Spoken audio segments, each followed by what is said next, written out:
एआयचं आपण खूप मोठ्या कौतुक करतोय. एआय अवेलेबल करा, एआय त्या ठिकाणी वापरा, एआयचा उपयोग करून घ्या, एआय टेक्नॉलॉजी अडॉप्ट करा वगैरे वगैरे वगैरे वगैरे. मी आज सांगतो तुम्हाला, ही टेक्नॉलॉजी आपल्या देशाला, आपल्या राज्याला मंत्री महोदय महागात पडणार आहे. 100% महागात पडणार आहे. ही टेक्नॉलॉजीचं मी स्वागत करतो, कौतुक करतो, पण ही टेक्नॉलॉजी तरुणांच्या मुळावर येणार आहे. आपल्या देशातलं, आपल्या राज्यातली लोकसंख्या एवढी आहे, आपल्या राज्यामधले, देशामधले एवढे तरुण दिवसागणिक सुशिक्षित होऊन सुशिक्षितांचे कारखाने आपण उभे केलेत, पण ते सुशिक्षित बेरोजगार बाहेर पडत असताना त्यांच्या रोजगाराची खऱ्या अर्थानं हमी आज तुम्ही कितीही सांगा, तुम्ही इथं आता जोरदारपणे माझे मुद्दे खोडाल, मला सगळं माहिती आहे, ते तुमचं काम आहे, पण खाजगीमध्ये तुम्ही हे सांगू शकत नाही की तुम्ही मंत्री असलात तरी सुद्धा जर उद्या मनामध्ये आणलं तर अमुक एका कंपनीमध्ये 50-100 पोरं मी लगेच लावू शकेन, हे तुम्ही खाजगीमध्ये कबूल करू शकत नाही, लावू शकत नाही. ही सध्याची परिस्थिती आहे. त्याच्यामध्ये एआय टेक्नॉलॉजी आणली तर त्या टेक्नॉलॉजीच्या माध्यमानं आपली माणसंच तिथं आता काम करणार नाहीयेत. आपली माणसांची गरजच नाहीये. आपल्या ज्या कंपन्यांमध्ये ज्या प्रोडक्शन करते, ज्या उत्पादना करता माणसांचीच गरज जर पडणार लागणार नसेल तर एआय टेक्नॉलॉजी म्हणून तो रोबोट का काय तो काम करणार असेल तर आपल्याकडे किती बेरोजगारांचा कारखाने, बेरोजगारांची संख्या उभी राहील आणि बेरोजगार तरुण किती आपण निर्माण करणार आहोत. आणि त्यांना उद्या या राज्यामध्ये त्यांच्या मनामधला असंतोष जर उफाळून आला तर त्यांना आपण कसं कंट्रोल करणार आहोत याचा विचार कधीतरी आपण करण्याची गरज आहे. याचा विचार आपण केला असेल, करा, पण ती करण्याची गरज आहे. आणि म्हणून मंत्री महोदय, त्या जागा सुद्धा घेत असताना त्या जागा आल्या की नाही ते सुद्धा तुम्हाला सांगावं लागेल. मी मगाशी सांगितल्याप्रमाणे तिथल्या स्थानिक भूमिपुत्रांना न्याय मिळण्याकरता म्हणून तिथे कोणाची तरी जबाबदारी द्यावी लागेल. तुम्ही इथे मंत्री म्हणून आहात, एक नवीन कंपनी आपल्या एरियामध्ये झाली मोठी, कोको कोला सारखी कंपनी झाली. आज तुम्हाला सुद्धा, तुमच्या लोकांना सुद्धा आतमध्ये जाता येत नाही. आम्ही तर विरोधी पक्षाचे लोक आहोत. काय मजा आहे त्या लोकांची, काय मस्ती आहे त्या लोकांची, किती मस्ती आहे. गेटवर गेल्यानंतर लोकप्रतिनिधीला सुद्धा आतमध्ये घेत नाहीत. तुम्हाला पण तोच अनुभव आहे, तुम्ही जाहीरपणे कबूल करणार नाही. त्या भागामध्ये अशा प्रकारची जॉब ओरिएंटेड कंपनी येते आणि त्या ठिकाणी स्थानिक पोरं आमच्याकडे येतात, मुलं येतात आणि सांगतात, साहेब चला एखादं पत्र द्या, एखाद्या गेटवर चला. आम्ही कधीही पक्षीय दृष्टिकोन माझ्या आयुष्यामध्ये मी कधीच ठेवला नाही. स्थानिकांना न्याय द्या म्हणून सांगतो. आज तुमच्या ह्या राजवटीमध्ये त्या कंपनीमध्ये कुठल्याही पक्षाच्या कुठल्याही लोकप्रतिनिधीला एंट्री नाही, अजिबात एंट्री नाही. कुठून आली ही मस्ती? ही मस्ती आली कुठून? तुम्ही त्या ठिकाणी पोरांना घ्या, मुलांना घ्या, कामं द्या, देऊ नका, पण आज गेटच्या आतमध्ये तिथं कोणाला प्रवेशच द्यायचा नाही. पोलीस अक्षरशः त्यांचे वॉचमन म्हणून त्या ठिकाणी गेटवर लाईन लावून उभे राहतात, वॉचमन म्हणून त्या कंपनीचे. कुणी तुम्हाला एखाद्या ठिकाणी ऍक्सिडेंट झाला, एखाद्या ठिकाणी भानगड झाली, एखाद्या ठिकाणी गरज झाली, एखाद्या महिलेचा त्या ठिकाणी छेडछाड झाली, एखाद्या महिलेवर काही अत्याचार झाला तर पोलिसांना पहिल्यांदा तक्रार द्यावी लागते तिथं पोहोचण्याकरता, म्हणून कितीतरी वेळ कितीतरी दिवस लागतात. पण या कंपन्यांचे एवढे बटीक झालेले पोलीस आहेत की नुसता साधा त्या कंपनीतल्या एखाद्या माणसानं फोन केला तरी शेकडो पोलीस हा म्हणताना सगळं कामधंदे सोडून या कंपन्यांच्या गेटवर उभे राहतात. ज्या एरियामध्ये मंत्री महोदय ह्या कंपन्या उभ्या राहतात त्या भागातल्या पोरांना नोकऱ्या नको, त्या भागातल्या लोकांना रोजगार नको, त्या भागातल्या लोकांना किमान त्या ठिकाणी कुणीतरी चर्चा करायला नको, त्या भागातल्या लोकांशी कुणी ना कुणीतरी बोलायला नको. आज आपण दुसरी कंपनी, तुम्हाला माहित आहे की तुम्ही या रत्नागिरी जिल्ह्यातल्यात, मी त्या जिल्ह्यातला आहे, लक्ष्मी ऑर्गॅनिक्स सारखी कंपनी. आज कंपनी आपल्या भागामध्ये आहे, अख्ख्या देशामधून त्याच्यावर टीका टिप्पणी होती आहे. जवळजवळ 200 दिवसापेक्षा जास्त तिथले ग्रामस्थ उपोषणाला बसलेत. 200 दिवसापेक्षा जास्त ग्रामस्थ, अध्यक्ष महोदय, उपोषणाला बसलेत. आळीपाळीनं जिल्ह्याच्या जिल्हाधिकाऱ्यांनी सुद्धा भेटण्याचं सौजन्य दाखवलं नाही. 200 दिवसामध्ये राधाकृष्ण विखे पाटील साहेब एखाद्या अधिकाऱ्यानं त्या ठिकाणी जाऊन भेटण्याचं सौजन्य दाखवलं. ही मस्ती येते कुठून? ही मस्ती येते कुठून? त्यांचं चूक आहे का, बरोबर आहे का, त्यांचं म्हणणं काय आहे याच्यावर चर्चा होऊ शकते, याच्यावर वादविवाद होऊ शकतात. परंतु असे लोक जर उपोषणाला बसले असतील, आंदोलनाला बसले असतील तर त्यांना साधं भेटण्याचं सौजन्य सुद्धा कोणी दाखवायचं नाही. ही मस्ती येते कुठून? यांना कोणतरी पाठीशी घालते म्हणून ही मस्ती येते. त्या कंपनीचे वरिष्ठ अधिकारी भेटायला तयार नाहीत. आमचे सरकारी अधिकारी भेटायला तयार नाहीत. आमच्यासारखे लोक गेले तर ताबडतोब गुन्हे त्याच्यावर दाखल करतात. खरं तर मी त्या MIDC एरियामध्ये कधी जात सुद्धा नाही अजिबात. माझ्या मतदारसंघामध्ये आहे, पण मी कधी पाऊल सुद्धा टाकत नाही, कशा करताही टाकत नाही. कोणाला काय अडीअडचण झाली, दुर्घटना घडली तरच फक्त मी जातो, अन्यथा मी जातच नाही तिकडे, खरं सांगायला गेलं तर. पण मंत्री महोदय, अशा लोकांना कुठेतरी कुठे ना कुठे तरी, आणि तुम्ही त्या जिल्ह्याचे पालकमंत्री आहात, त्या जिल्ह्याचे तुम्ही त्या खात्याचे मंत्री आहात, अशा जिल्ह्यामध्ये कुठे ना कुठेतरी आपल्याला आपला दरारा निर्माण करावा लागेल. कुठे ना तुम्ही सांगा, आम्ही तुम्हाला मदत करायला तयार आहोत, पण असे कोणी शिरजोर होता कामा नये. शिरजोर शेवटी झाले असे लोक. आपल्याला माहित आहे, पोलीस सुद्धा त्यांचे सुद्धा संबंध दारूवाल्याजवळ, मटकेवाल्याजवळ, सगळ्यांजवळ असतात. पण आपल्याला थोडे वरचढ होतात असे वाटले की पोलीस त्यांना जाग्यावर आणतात. त्यांचं अस्तित्व ते कायम राखून असतात. त्यांचं स्वतःचं एक महत्व ते बिलकुल कमी करू देत नाहीत. असं होत नाही की ते हप्ते घेतात म्हणून आपलं महत्व कमी करून घेतात. असं होत नाही, असं होत नाही. तो दरारा राहिलाच पाहिजे. आणि म्हणून आपण तो एक विचार करावा. मंत्री महोदय, आपण जिल्ह्यातले आहात. जिल्ह्यामध्ये आपण किती रोजगार आणलेत, काय आणलेत, मागदे मला एकदा उत्तर दिलं होतं तुम्ही. नाही अशातला भाग नाही, डायरेक्ट इनडायरेक्ट उत्तर दिलं होतं. मी तुमच्यावर मनापासून नाराज आहे. मी नाराज आहे. आपण मंत्री झालात. राजकीय आपले मतभेद काही असतील, वैयक्तिक तर आपले मतभेद अजिबात नाही आहेत, हे तर तुम्हाला मान्य आहे. आपण मंत्री झाल्यानंतर मी आपल्याला स्वतःहून भेटायला आलो. भेटायला आल्यानंतर पहिलं पत्र मी आपल्याला दिलं की मी ज्यावेळेला राज्यमंत्री होतो, त्या जिल्ह्याचा पालकमंत्री होतो, सचिन भाऊ अहिर त्यावेळेला MIDCचे राज्यमंत्री होते, त्यावेळेला माझ्या मतदारसंघामध्ये अध्यक्ष महोदय मी MIDC मंजूर करून घेतली. MIDC मंजूर करून घेतली. आमच्याकडे प्रत्येक गोष्टीला विरोधच, हे मी मान्यच करतो. आणि म्हणून त्यावेळेला सन्मान्य सुभाषराव देसाई हे त्यावेळेला उद्योग मंत्री होते. त्यांच्याकडे माझ्या विरोधात राजकीय विरोधक लोक गेले आणि त्यांनी सांगितलं ही MIDC रद्द करा. मी जाऊन त्यांना भेटलो आणि देसाई साहेबांना सांगितलं, मी विरोधी पक्षाचा आमदार आहे, मला मान्य आहे, माझ्या भागामध्ये तुम्हाला MIDC मध्ये मला मदत काही करता आली नाही, हरकत नाही, तुम्ही करू नका, पण ही मी मोठ्या मुश्किलनं ही MIDC मंजूर करून घेतली आहे, ही मात्र तुम्ही आमच्याच लोकांच्या नादाला लागून रद्द करू नका. त्यांनी माझ्याकडे चर्चा केली. ते म्हणले, भास्करराव, 4000 एकर जमीन कोकणासारख्या ठिकाणी, 4000 हेक्टर जमीन, ही जमीन कोकणासारख्या ठिकाणी लागते, देणार कुठून? मी म्हटलं, चुकतंय साहेब, काहीतरी तुम्हाला माहिती चुकीची आहे. मी त्यांना लिखित स्वरूपामध्ये त्यावेळेला झालेला सरकारी निर्णय त्यांच्या समोर ठेवला आणि सांगितलं, फक्त 500 ते 600 एकर म्हणजे उणीपूर्वी 300-350 हेक्टर जमीन फक्त दिली तरी आपण इथे MIDC उभी करू. ही जमीन घेत असताना कोणालाही जबरदस्ती नाही. जे कोणी देऊ इच्छितात त्यांचीच फक्त आपण जमीन घेणार. एवढं करत असताना अध्यक्ष महोदय, आमच्या कोकणामध्ये बागायती आहे. एक जरी कलमाचं झाड म्हणजे हापूस आंब्याचं झाड जात असेल तरी मी आग्रह धरणार नाही. एकही काजूचं झाड जात असेल तरी मी आग्रह धरणार नाही. एकही घर कोणाचं जाणार असेल तरी मी आग्रह धरणार नाही. यातलं काहीही होत नाहीये. काही एवढं करून जे कोकणाला केमिकल कारखान्यांना विरोध आहे. अध्यक्ष महोदय, मी सांगितलं की मी इथे केमिकल कारखाना आणलेला नाही, आणणार नाही. कायद्यामध्ये तशी तरतूद आहे, लिखित स्वरूपामध्ये रेकॉर्ड आहे. आपण तिथं एक टेक्सटाईल पार्क आणलं. काय टेक्सटाईल पार्क अध्यक्ष महोदय होतं?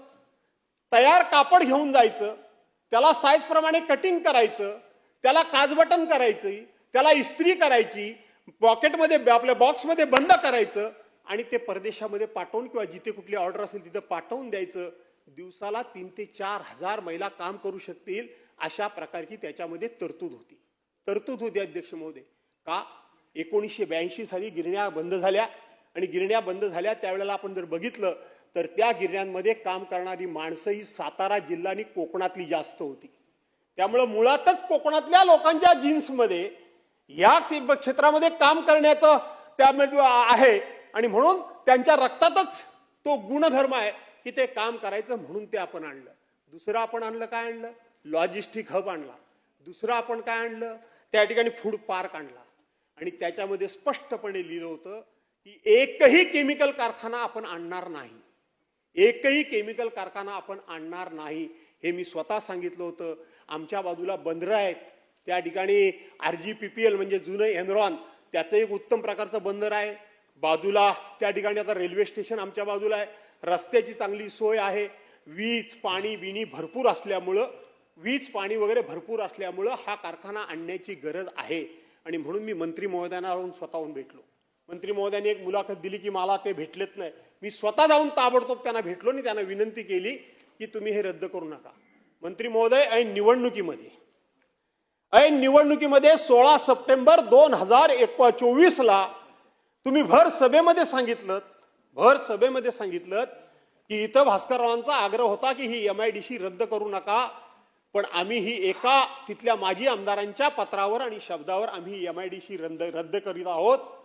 आमच्या कोकणातल्या लोकांनी पण भरभरून टाळ्या मारल्या आणि माझ्या विरोधात मतदान केलं. काय वाईट मी करतो तो मला माहित नाही. लोकांची लोकभावना सोडून द्या, पण आपण राज्यकर्ते म्हणून, आपण लोकप्रतिनिधी म्हणून आपल्याला संधी मिळाल्यानंतर आपल्या भागाकरता आपण काय करतोय मंत्री महोदय याचा विचार केला पाहिजे.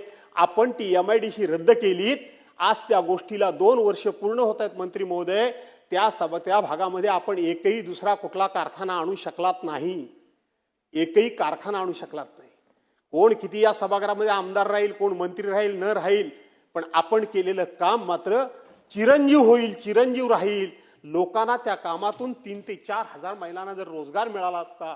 आणि मी आपल्याला वारंवार विनंती करत होतो की आता कोरोनासारखं संकट आलंय, त्यामुळं मुंबईमध्ये काम करणाऱ्या चाकरमान्याला गावाच्या रोजगाराची किंमत कळली. तुम्ही हे रद्द करू नका. आपण रद्द केलं. राजकीय निर्णय तुमचा तुम्ही केलं.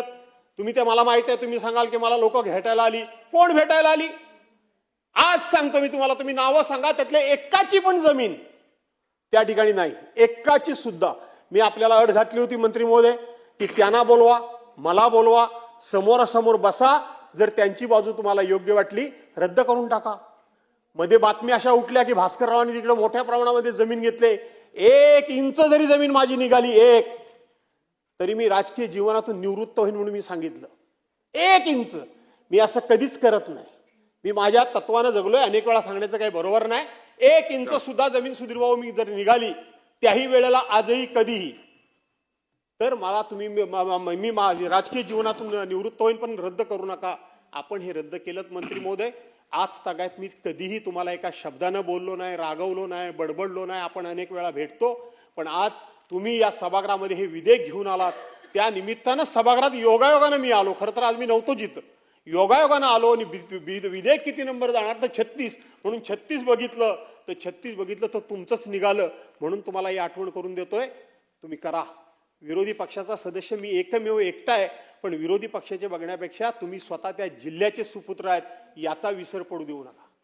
याचा विसर पडू देऊ नका की आपण त्या जिल्ह्याचे आहोत. शेवटी काय मी आजन्म राहणार नाहीये तिथं. हे तर बदलतच राहणार आहे. ही लोकशाही आहे. आज काल कोणतरी दुसरा बसला होता, त्याला लोकांनी उठवला म्हणून मला बसवला. ज्या दिवशी मी बसलो तिथूनच माझी उठायची वेळ सुरू होते. मला कोणतरी उठवणार आहे आणि दुसरा कोणतरी बसणार आहे. हे चालतच राहणार आहे. आणि म्हणून या निमित्तानं तुम्ही जर काही आमच्याकरता कुठली जर योजना वगैरे काय आणणार असाल तर जरूर आणा, अशा प्रकारची विनंती तुम्हाला करतो. आणि या विधेयकाच्या निमित्तानं 2-3 मुद्दे मी या ठिकाणी आपल्यासमोर उपस्थित केलेत. त्याला आपण उत्तर दिलं तर फार बरं होईल. आणि विशेष करून खास करून माझ्या ग्वागर विधानसभा मतदारसंघामध्ये तुमच्याकडे जर कुठली योजना असेल, रोजगाराचा विषय असेल, किंवा लोटे MIDC मध्ये तुम्ही जातीनिशी लक्ष घालणार असाल. मी 2 कंपन्यांची नावं घेतली, परंतु सगळेच कशा पद्धतीनं प्रदूषित पाणी काढून लोकांना छळतायत ते तुम्ही बघताय. आणि म्हणून तिथेही एखादी मीटिंग लावणार असाल तर निश्चितपणे आपण एकत्र बसून हा प्रश्न सोडवू, लक्ष द्यावं अशी विनंती करतो. जायचंय त्यांना. नाही,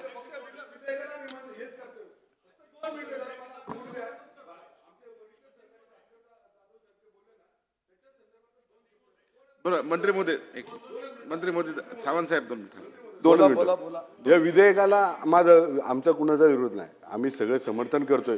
आता जो वरिष्ठ सहकारी आमचे भास्करराव जाधव यांनी जो उल्लेख केला त्याच्या संदर्भात मी थोडंसं काय बोलू इच्छितो. अध्यक्ष महोदय, आदरणीय उद्योगमंत्री म्हणून जे काही उदय सामंत जे आहेत त्यांचा अनुभव मला थोडासा वेगळा आलाय. म्हणजे भास्कररावांना वेगळा आला असेल, मला वेगळा आला. पण मी आमदार झाल्यापासून माझ्या परिसरामध्ये फार मोठी MIDC अध्यक्ष महोदय, म्हणजे लघु उद्योजक आहेत, मोठे उद्योजक आहेत, सगळ्या प्रकारचे उद्योग तिथे आहेत. IT कंपनी आहे, ऑटोमोबाईल आहे, फार्मास्युटिकल आहे, सगळ्या प्रकारच्या कंपन्या तिथे आहेत. मल्टीनॅशनल कंपन्या आहेत, स्थानिक कंपन्या आहेत. अध्यक्ष महोदय, मी पहिल्यांदा असे मंत्री पाहिलेत की ज्या ठिकाणी आम्ही लघु उद्योग, स्मॉल स्केल इंडस्ट्री असेल, मोठ्या इंडस्ट्री असेल, यांच्या ज्या वेळेस बैठक घेतल्या त्यावेळेस स्वतः मंत्री म्हणून उदयजी सामंत त्या ठिकाणी उपस्थित राहिले होते. त्याच्यामुळे त्यांचं अभिनंदन करतो अध्यक्ष महोदय. त्याच्याबरोबर भास्कररावांनी आमच्या ज्येष्ठ सहकाऱ्यांनी एक मुद्दा उपस्थित केला, सारखा स्थानिक स्थानिक स्थानिक स्थानिक या शब्दाची व्याख्या. भास्कर भाऊ, मी त्यावेळेस सभागृहात नव्हतो, त्यावेळेस कदाचित उदयजी सामंत सुद्धा उद्योग मंत्री नसतील. अध्यक्ष महोदय, स्थानिक या शब्दाची व्याख्या त्यावेळेस ज्यावेळेस MIDC हा आपल्या महाराष्ट्रामध्ये सुरू झाली त्यावेळेस स्थानिक या शब्दाची व्याख्या त्यावेळेसच्या ज्या पण काही राज्यकर्ते असतील, लोकप्रतिनिधी असतील, त्यांनी जी केलेली आहे ती जरा सभागृह पुढे एकदा मला वाटतं उदयजी सामंत यांनी मांडावी, मंत्र्यांनी मांडावी. अध्यक्ष महोदय, इथं प्रश्न येतो स्थानिक आणि दुसरा प्रश्न येतो भूमिपुत्र. स्थानिक या व्याख्येमध्ये भूमिपुत्र येत नाही अध्यक्ष महोदय. माझ्या माहितीनुसार भूमिपुत्र हा सुद्धा स्थानिक मध्ये घेतलाय. स्थानिक याची व्याख्या ज्यावेळेस भास्करराव आम्ही या ठिकाणी नव्हतो, आपण ज्येष्ठ मोठ्या भावासारखे आहेत आमच्याकडे, सिरियस आहे विषय, फार सिरियस आहे. अध्यक्ष महोदय, स्थानिक या शब्दाची व्याख्या 15 वर्ष जो व्यक्ती त्या ठिकाणी राहतो तो स्थानिक असं त्यात धरलं जातं. आता त्यांनी बोलताना सुद्धा असं म्हटलं 80% स्थानिक लोक त्या ठिकाणी कामाला पाहिजे. अध्यक्ष महोदय, 80% स्थानिक त्या ठिकाणी आहेत पण भूमिपुत्र नाहीत. अध्यक्ष महोदय, तिथं भूमिपुत्र नाहीत.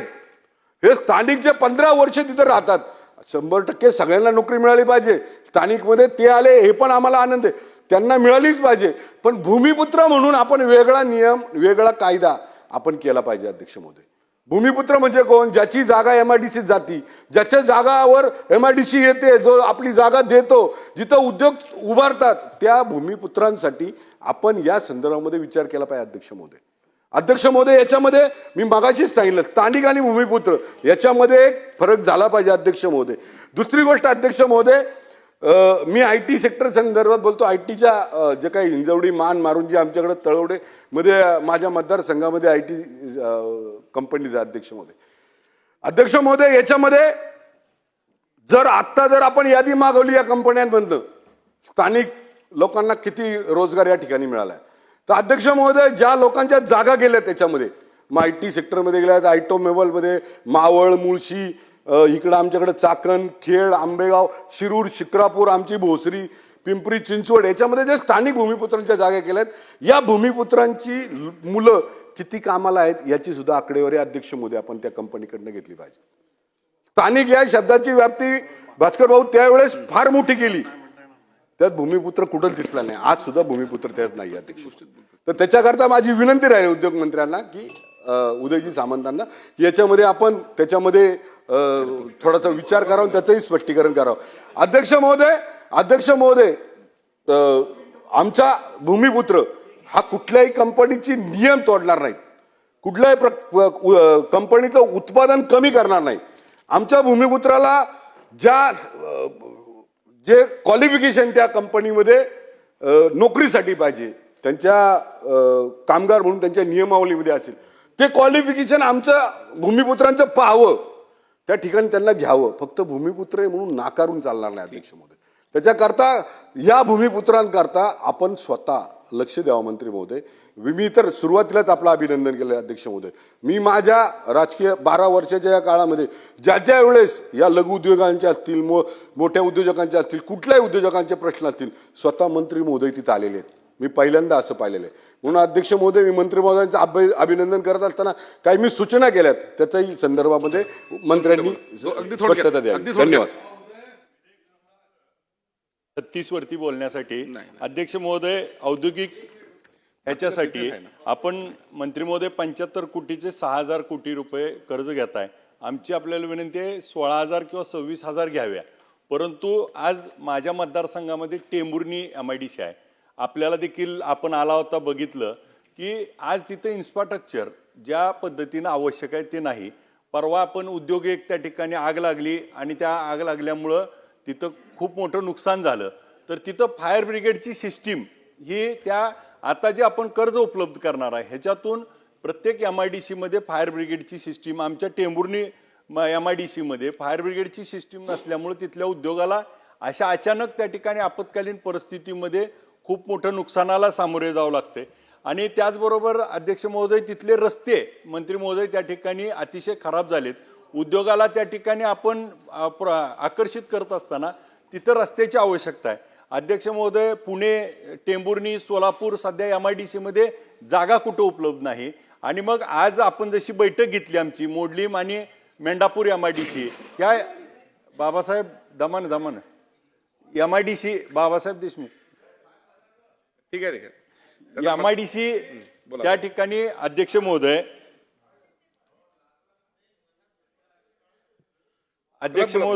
त्या ठिकाणी आपण ह्या दोन्ही MIDCला त्या ठिकाणी मंत्री महोदय तात्काळ मान्यता द्यावी. आणि माझ्या मतदारसंघामध्ये अध्यक्ष मंत्री महोदय म्हाळुंग श्रीपूर गाव आहे, जिथं शेती महामंडळाची 3800 एकर हेक्टर जागा त्या ठिकाणी 97% वाटप झालंय. आणि आता शेती महामंडळाची जागा शिल्लक आहे आणि तिथून आता हा नवीन शक्तीपीठ जातोय. 3800 हेक्टर जागा शिल्लक आहे, तर तिथं देखील आपण MIDCच्या माध्यमातून काम करू शकतो. आणि स्थानिक नोकऱ्याच्या बाबतीत आपल्याला विषय निघाला. मंत्री महोदय, माझ्या टेंभुर्णी मतदारसंघात टेंभुर्णीमध्ये जिंदाल नावाची कंपनी आहे पत्र्याची. तर जाधव साहेब, तिथं आधार कार्ड बघितलं जातं. माढा तालुक्यातलं जर आधार कार्ड असेल तर त्याला नोकरी दिली जात नाही. ही गंभीर बाब आहे मंत्री महोदय, की स्थानिक लोकांना नोकरी मंत्री महोदय देत असताना ते जिंदाल कंपनी आधार कार्ड जर माढा तालुक्यातला असेल तर त्याला नोकरी देत नाही. आणि तसं HR ने त्यांची पॉलिसी तयार केली आहे की स्थानिक लोकांना नोकरी द्यायची नाही. मग हा एका बाजूला आपण भूमिपुत्राला स्थानिक नोकऱ्या दिल्या पाहिजे 80%, आणि दुसऱ्या बाजूला अशा कंपन्या जिथं UP बिहारवरनं बाहेरनं सगळी लोक आणून काम करतात, परंतु इथल्या कुणालाही कामाला घेतलं जात नाही. ह्या उद्योग व्यवसाय येत असताना स्थानिकाला त्या ठिकाणी प्रायोरिटी दिली पाहिजे. आणि इन्फ्रास्ट्रक्चरमध्ये आपण 6000 कोटीचं कर्ज घेतल्यानंतर आमच्या MIDC मध्ये फायर ब्रिगेड सिस्टीम आणि रस्ते त्याच ठिकाणी झाले पाहिजे. आणि मंत्री महोदय, टेंभुर्णी MIDC मध्ये आज आपल्याकडं एक पतंजलीचा प्लॉट मोठा आहे, त्याच्यामध्ये 25-30 फूट त्या ठिकाणी मुरुमाचं उत्खनन करून आपल्या MIDCचं नुकसान केलंय. याच्यावर देखील आपण योग्य ती कारवाई करणं आवश्यक आहे. आपल्या या बिलाला समर्थन देऊन थांबतो. सन्माननीय मंत्री महोदय, आता नाही ना, प्लीज नाही.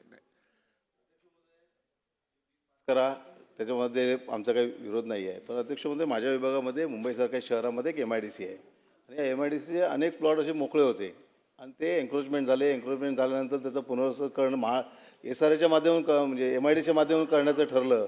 आणि त्याप्रमाणे अध्यक्ष महोदय ती कार्यवाही होत असताना आज जवळजवळ 18 वर्ष झाली. अध्यक्ष महोदय, एक पॉकेट नंबर 9 मध्ये एकच उदाहरण सांगतो. पॉकेट नंबर 9 मध्ये सुरुवात केली तेव्हा 600 झोपड्या होत्या. आज 1200चं इलेक्शन झालं अध्यक्ष महोदय. त्या ठिकाणी MIDCचं कुठल्याही प्रकारचा अंकुश नाही आहे.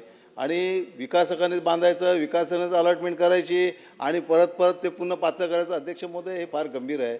आणि पूर्ण MIDCचा विचार केला तर त्याची श्वेतपत्रिका काढली तर बरं होईल असं माझं मत आहे. अध्यक्ष महोदय, त्याच्यामुळे शासनाचं किती नुकसान झालं आहे, तिथे किती भ्रष्टाचार झाला आहे हे समोर येईल. अध्यक्ष महोदय, माझ्या पॉकेट नंबर 9 मध्ये आज जवळजवळ 114 लोक आज बेघर आहेत. आणि त्या ठिकाणी कुठले पाठवून बघून आणि जवळजवळ 5 वर्षापासून त्यांना भाडं नाही आहे आणि घर नाही, त्याच्या मागून आलेली पात्र झालेल्या लोकांना आता अलॉटमेंट दिली जाते. अध्यक्ष महोदय, मंत्री महोदय, माझी विनंती आहे की आपल्याकडे खातं आहे आणि झोपडीधारक आहेत, भाडं नाही आहे, काही नाही, त्याचा आपण विचार करून त्यांना न्याय द्यावा एवढीच बिलाच्या सन्माननीय मंत्री महोदय. माननीय अध्यक्ष महोदय, या बिलावर सन्माननीय ज्येष्ठ सदस्य सुधीर मुनगंटीवार साहेब, सन्माननीय ज्येष्ठ सदस्य भास्कररावजी जाधव, महेशजी लांडगे, अभिजितजी पाटील, बाळासाहेब नर यांनी आपले विचार या ठिकाणी व्यक्त केले. सन्माननीय अध्यक्ष महोदय, थोडी गफलत अशी होती की हे 6000 कोटी रुपये जे आपण 75 कोटीवरनं वाढवलेले आहेत, हे पूर्ण महाराष्ट्राच्या इन्फ्रास्ट्रक्चरसाठी वाढवलेले नाहीत. आणि सुरुवातीलाच भास्कर जाधव साहेबांनी जो प्रश्न विचारला त्याचं उत्तर मी सुरुवातीला का देतो, हे तो आपला गैरसमज दूर होईल. हे विधायक सभागृहामध्ये आणण्याच्या अगोदर 8 दिवस आम्ही एवढ्यासाठीच जाधव साहेब मंजूर केलं. आणि 6000 कोटी रुपये आम्ही हुडकोकडनं घेत होतो. आणि हे घेत असताना त्यांनी आम्हाला अट घातली की 75 कोटीचा जो आमचा 1975चा एक नियम होता की 75 कोटीपेक्षा वर आम्ही कर्ज घ्यायचं नाही, ती मुदत म्हणजे जी काय मर्यादा आहे ती वाढवली पाहिजे, 6,000 कोटी पण गेली पाहिजे आणि तरच आम्ही तुम्हाला कर्ज देऊ शकतो, अशा पद्धतीची तातडीची मागणी त्यांनी केल्यामुळं फडकोनी त्याच्यामुळं आपण हा निर्णय कॅबिनेटमध्ये घेतला. आणि मगाशी जे म्हटलं की सगळ्या इन्फ्रास्ट्रक्चरसाठी हे 6,000 कोटी रुपये मंजूर झालेले नाही. जे आपल्याकडे देशातलं मोठं विमानतळ होतं पुरंदर विमानतळ, त्या पुरंदर विमानतळाच्या लँड ॲक्विजिशनसाठी हे पैसे आपण मंजूर करून घेतलेले आहेत. परंतु सुधीर भाऊ तुम्ही जे सांगितलेत की आता हे लँड ॲक्विजिशनसाठी पैसे आहेत म्हणजे तुमची इन्फ्रास्ट्रक्चरची कामं होणार आहेत की नाही, तर तुमची इन्फ्रास्ट्रक्चरची कामं ही 100% होणार आहेत, त्याच्यामध्ये चिंता अजिबात करण्याची आवश्यकता नाही. मी सुरुवातीलाच का सांगितलं की 6,000 कोटी हे पुरंदरसाठी आहेत किंवा 6,000 कोटी हे महाराष्ट्राच्या इन्फ्रास्ट्रक्चरसाठी नाहीत, म्हणजे सन्मान्य सदस्यांचा गैरसमज दूर होईल. सन्मान्य सुधीर भाऊंनी ताडाली ग्रोथ सेंटर आणि चंद्रपूर MIDCच्या संदर्भामध्ये निधीची आवश्यकता आहे अशी मागणी केलेली आहे. आपल्याला सुधीर भाऊ माहिती आहे की तुम्हीच आनंदवनाचं भूमिपूजन केलेलं होतं, त्याच्यामुळं चंद्रपूरला देखील निधी देण्याच्या संदर्भामध्ये आमची कुठेही नकारार्थी भूमिका नाही. परंतु यावेळी थोडं MIDCनं एक निर्णय घेतला आहे की ही कामं मंजूर करत असताना MIDCवर जास्त बर्डन येणार नाही अशा पद्धतीनं निधी मंजूर करण्याचा आम्ही निर्णय घेतलेला आहे. परंतु 80 कोटी रुपयाची मागणी सन्माननीय सुधीर भाऊंनी केली, त्यातले निम्मे 40 कोटी रुपये तातडीनं त्या कामासाठी दिले जातील हे देखील आश्वासन सुधीर भाऊ आणि सभागृहाला मी देतो. दुसरी महत्त्वाची गोष्ट की गडचिरोलीच्या बाबतीमध्ये ज्या काही कंपन्या आहेत त्याच्यामध्ये सुधीर भाऊ JSW 1 लाख कोटीचा स्टील प्लांट करतंय, सुरजागड इस्पात 10,000 कोटी, मेसर्स लॉईड मेटल्स 16,500 कोटी, वरद 1,520, लॉईड मेटल्स पुन्हा एकदा 5,700, 14,000, हरिओम 3,125 आणि फाईन क्राफ्ट 1,620 असे 1,52,475 कोटीचे प्रकल्प हे एकट्या गडचिरोलीमध्ये होत आहेत. मी वारंवार सुधीर भाऊ असं सांगितलेलं आहे की पूर्वी गडचिरोलीचं नाव हे कदाचित नक्षलवादी गडचिरोली असं होतं, परंतु आज ते नाव आम्ही उद्योगनगरी म्हणून बदलण्यामध्ये यशस्वी झालोय, याचा देखील अभिमान माझ्यासारख्या कार्यकर्त्याला आहे. अजिबात औद्योगिक नक्षलवाद होणार नाही आणि तो होऊ नये म्हणून भाऊंनी जी मागणी केलेली आहे की गडचिरोलीच्या सगळ्या संबंधित यंत्रणेबरोबर एका बैठकीचं आयोजन करायचं आहे. मी भाऊंना शब्द देतो की गडचिरोलीमध्ये येऊन त्यांना बरोबर घेऊन या सगळ्या यंत्रणेची बैठक उद्योगमंत्री म्हणून मी त्या ठिकाणी आयोजित करीन. दुसरा महत्त्वाचा मुद्दा जो सुधीर भाऊंनी मांडला की व्हाईट पेपर काढण्याच्या संदर्भामध्ये सुधीर भाऊंची मागणी आहे आणि सुधीर भाऊ या मागणीला प्रतिसाद देत पुढच्या अधिवेशनाच्या अगोदर आम्ही किती MOU केले, किती रोजगार आम्ही निर्माण केले, किती MOUची अंमलबजावणी केली, या सगळ्या बाबतीतला विभागनिहाय व्हाईट पेपर म्हणण्यापेक्षा भगवी पत्रिका आपण नक्की सभागृहामध्ये काढू, हा देखील शब्द या सभागृहामध्ये मी सुधीर भाऊंना देतो. जरी भास्कर जाधव साहेबांचा सुरुवातीला उल्लेख केला असला तरी अजून अनेक मुद्दे भास्कर जाधव साहेबांनी या ठिकाणी मांडले आणि त्यांनी सांगितलेली वस्तुस्थिती खरी आहे की गुहागरची MIDC रद्द होऊ नये हा तुमचा प्रामाणिकपणाचा त्याच्यातला भाव होता, परंतु मी राजकीय बोलत नाही. त्याच्यामागे एक वेगळं वातावरण तयार करण्याचा प्रयत्न काही लोकांनी केलेला होता आणि त्यांची नावं राजकीयदृष्ट्या आता घेणं योग्य नाही. परंतु राजापूरचा प्रकल्प रद्द झाला तर आम्ही गुहागरला 3,500 एकर जमीन देऊ, आम्ही त्या ठिकाणी अणुऊर्जा प्रकल्प आणू, आम्ही त्या ठिकाणी रिफायनरी आणू, हे जे काय वातावरण म्हणजे तुमच्याच मतदारसंघामध्ये जाधव साहेब नाही माझ्या मतदारसंघामध्ये देखील निर्माण करण्यामध्ये काही लोक त्यावेळी यशस्वी झाली होती.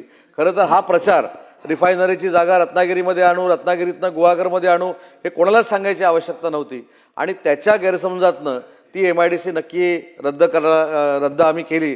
परंतु भास्कर जाधव साहेब आज तुम्हाला मी जिल्ह्याचा पालकमंत्री म्हणून शब्द देतो, पुढच्या महिन्यात आपण अतिशय गुहागरला MIDC होण्यासाठी एका बैठकीचं आयोजन करू आणि जर जागा देण्यामध्ये तुम्ही पुढाकार घेत असाल तर आजच सांगतो की तुम्ही 300 एकर जरी जागा दिली तरी देखील गुहागरमध्ये MIDC करण्याचं आश्वासन नाही, वचन मी आज भास्कर जाधव साहेबांना देतो. कारण गुहागरमध्ये MIDC नाही, त्याचं कारण आहे भाऊ, मी सांगतो. आता ते म्हणजे माझा उद्देश काय तो जाधव साहेबांना कळला. रिफायनरी कोणी गुहागरला आणतो म्हणून सांगितली त्याबद्दल मला अजिबात, पण त्यांची रास्त भूमिका होती की गुहागरमध्ये प्रदूषण विरहित कारखानदारी आली पाहिजे, त्या ठिकाणी प्रकल्प उभे राहिले पाहिजे, ते मी नाकारतच नाही. परंतु त्यावेळीची सिच्युएशन जी तयार झाली होती त्या सिच्युएशनमुळं ती MIDC रद्द करावी लागली, याचं देखील भान माझ्यासारख्या कार्यकर्त्याला आहे. स्थानिकांचा प्रश्न जो भास्कर जाधव साहेबांनी मांडला तोच प्रश्न नाही, महिन्याभरात आपण बैठक घेऊ, आपण जागा आयडेंटिफाय करू आणि जागा आयडेंटिफाय करताना त्याच्यामध्ये 2G असेल, चॅप्टर 6 असेल, 32 असेल, 31 असेल, 40 असेल, 50 असेल, ते सगळं नियमाप्रमाणे काढू आणि भास्कर जाधवांच्या सांगण्याप्रमाणे त्या ठिकाणी MIDC नक्की करू. हा सभागृहामध्ये मी तुम्हाला दिलेला शब्द आहे.